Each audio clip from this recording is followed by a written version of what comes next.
Ketika dibuka, mukanya masih utuh, giginya masih utuh, tangannya, kakinya masih utuh.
dibuka, mukanya masih utuh, giginya masih utuh, tangannya, kakinya masih utuh. Namun dengan mati kan kadang-kadang kali tolang nanti. Kalau udah lama kali tolang lama. Ini dek masih utuh, bokosnya utuh, lalu kemudian badannya utuh. Cuma beda barang kita si masih hidup. Namun kita si masih hidup kan masih segar ya. Kulitnya segar, dagingnya segar, utuh. Tapi kalau dia sudah mengkerut, menyatu kulit dengan tulangnya, karena dagingnya sudah tidak ada, tidak mendapatkan asupan gizi, jadi menyatu kulit dengan tulangnya. Tapi jenazahnya masih utuh. Lalu kemudian selesai pemakaman, saya bertanya kepada familinya yang dimakamkan itu, apa layak gawinna bapak ini yang jenazahnya masih utuh itu? Keluarganya bercerita bahwa bapak itu layak guru ngaji, hafal Al-Quran, kerjanya apa? Ngajar ngaji di rumahnya. Anak sekampung itu ngaji di rumahnya. Tiap malam maghrib sampai isya ngaji di situ. Dia gurunya. Lalu kemudian di samping dia mengajar ngaji kepada murid-muridnya juga, dia hafal Al-Quran. Dia menjadi imam rawatib sholat 5 waktu di masjidnya. Lalu dia memberi pengajian kemana-mana. Jadi anak-anakku sekalian, kenapa jenazah itu dia lekat isi tanah? Ya. Padahal apa? Dia dimakamkan 57 tahun yang lalu. Panas kuburan itu, hujan kuburan itu, masuk ke dalam kuburan itu juga airnya kadang-kadang. Tetapi kenapa jenazah itu masih utuh? Jawabannya adalah orang yang mempelajari Al-Quran itu dimuliakan oleh Allah Subhanahu wa Ta'ala. Rasul yang agung Nabi kita Muhammad bersabda, orang yang paling baik atau sebaik-baik manusia, sebaik-baik orang Islam itu adalah orang yang mempelajari Al-Quran dan mengamalkannya. Syukur kalau bisa menghafalkannya, membacanya, mempelajari artinya, mempelajari tafsirnya, lalu mengamalkannya. Itulah orang Islam yang terbaik. Nah, anak-anak itu sekarang sudah seperti itu, mempelajari Al-Quran, membacanya dengan fasih, dengan bagus, menarik orang. Itu adalah salah satu ciri bahwa anak-anakku sekalian, salah satu tanda anak-anakku sekalian bahwa itu adalah orang yang terbaik ditinjau dari segi umat Islam. Karena itu pertahankan ini, jangan hanya anak-anakku sekalian membacanya di sini, jangan hanya anak-anakku sekalian mempelajarinya di sini, tapi begitu sampai di rumah, ajak bapak ibunya ngaji, duduk Ina, ama bapak ketik, ngaji bareng-bareng. Berani begitu? Berani, tidak berani. Kan anak-anakku semua di sini sudah berapa hari, Bu? 1 hari sudah belajar, sudah bagus, sudah disimak oleh guru-gurunya. Ajak orang tuanya nanti begitu sampai rumah, ayo Bu, kita ngaji. Minimal berikan contoh kepada bapak ibu kalian bahwa kalian tetap ngaji setiap waktu, ya? Bisa begitu? Nah, jangan sampai setelah hari ini selesai ngaji di sini terus pergi, tidak pernah ngaji lagi di rumah. Ini artinya itu, ya. Sekali lagi saya ulangi, orang yang mempelajari Al-Quran yang membaca Al-Quran, yang menghafalkan Al-Quran, dan mengamalkan apa yang terkandung dalam ayat suci Al-Quran itu dimuliakan oleh Allah Subhanahu wa Ta'ala. Coba tadi cerita bapak tadi itu 57 tahun dia meninggal, diwafatkan, dipanggil, dikuburkan, jenazahnya masih utuh seperti semula, tinggal mungkin lebih kurus dibandingkan dengan kita, tapi bokosnya, kain kafannya tidak letup. Nggak tahunya letup? Tidak letup, tidak apa namanya? Tidak dimakan oleh tanah. Jangankan orangnya, bokosnya saja tidak dimakan oleh tanah. Itu pertanda orang baik. Kita berharap mudah-mudahan kita seperti itu, orang tua kita seperti itu, membaca Al-Quran dia, mempelajari apa yang terkandung dalam ayat suci Al-Quran dia, terjemahnya, tafsirnya, lalu kemudian mengamalkan apa yang terkandung dalam ayat suci Al-Quran. Bisa anak-anakku sekalian? Artinya tidak boleh hanya di sini saja ngajinya, nggih. Sampai balik tuh kita ngaji ya.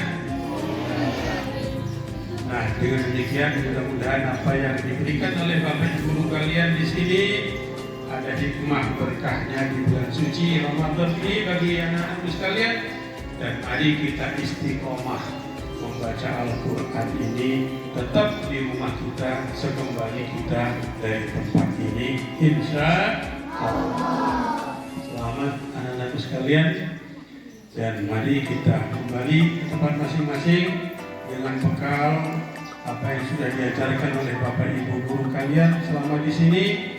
Insya Allah ada berkahnya, dan mari kita tutup acara ini dengan bersama-sama membaca Alhamdulillah. Alhamdulillahirabbil alamin.